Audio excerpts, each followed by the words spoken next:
बिस्मिल्लाहिर्रहमानिर्रहीम, अस्सलाम वालेकुम।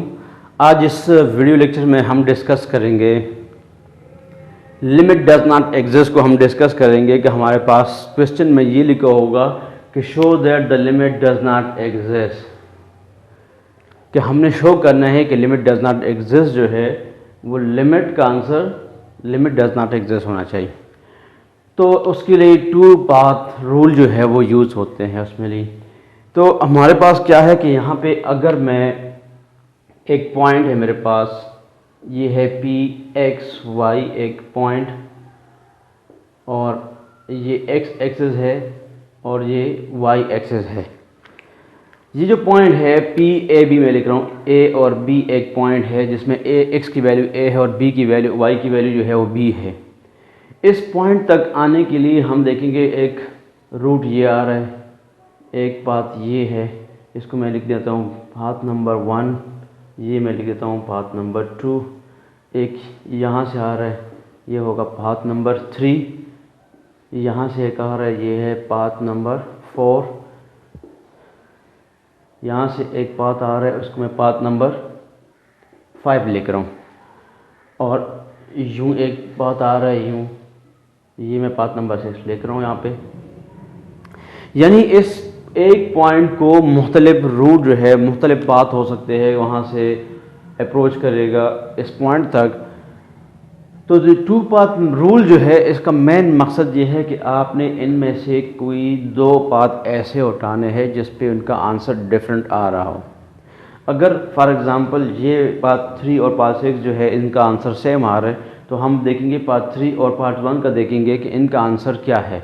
अगर उनका आंसर सेम आ रहा है तो इस पाथ का इसके साथ देखेंगे कि अगर इनका पाथ जो है वो आंसर डिफरेंट है तो हम वो आंसर उठाएंगे दो पाथ का जो डिफरेंट है, सेम आंसर नहीं होगा। जब डिफरेंट होगा तो तब क्या होगा कि if two different path to the point P A B produce two different limiting, हमारे पास दो डिफरेंट लिमिटिंग आंसर आएंगे ऑफ द फंक्शन।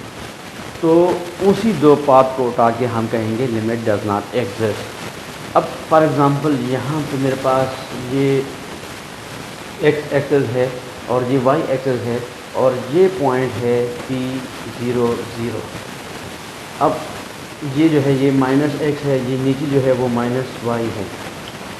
अब अगर ये पॉइंट आ जाए, अगर ये पॉइंट आ जाए कि भाई ये जो पॉइंट है, तो इसके लिए सबसे इजी जो है वो क्या है कि हम ये पाथ यूज़ करेंगे यूँ अलॉन्ग एक्स एक्सिस और अलॉन्ग एक्सिस और अलॉन्ग वाई एक्सिस, ये हमारे पास पाथ बन सकते हैं। इन पाथ में से हम कोई एक पाथ उठा के इसको ऐसे क्वेश्चन को हम सॉल्व कर सकते हैं, या यूँ जो यहाँ से आ रहा है यूँ 0 से गुजर रहे हैं ऑरिजिन से, तो ये है y is equal to X square का ग्राफ।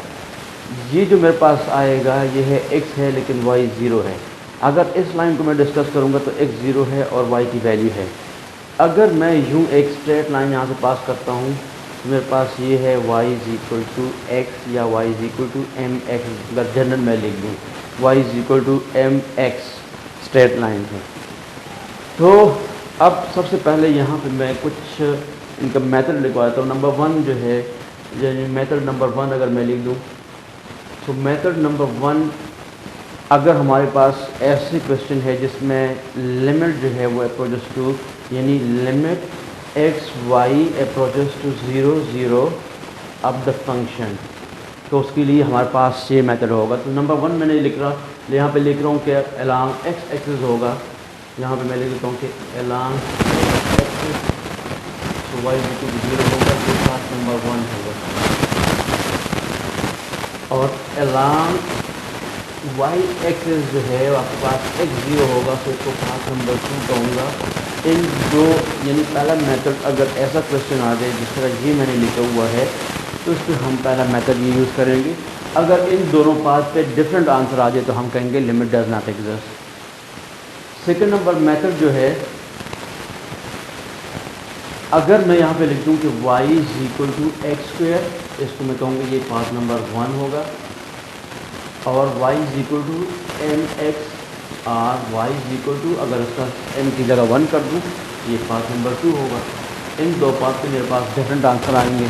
तो अगर डिफरेंट आंसर आ गए तो हम कहेंगे कि बाई टू पाथ रूल जो है वो limit does not exist. Third number पे हमारे पास जो है अगर पॉइंट ऐसा है कि जिस तरह यहाँ पे लिखा हुआ है ए और बी लिखा हुआ है, तो अब इसके लिए हमारे पास जो सबसे इम्पॉर्टेंट है वो है, तो फॉर एग्जांपल मैं ले लेता हूँ कि limit X Y approaches to 3 और 5 में लिखता हूँ कोई भी फंक्शन है एक्स वाई, यानी ये मैं ए और बी लिख रहा हूँ, जनरल में लिख रहा हूँ ए और बी है।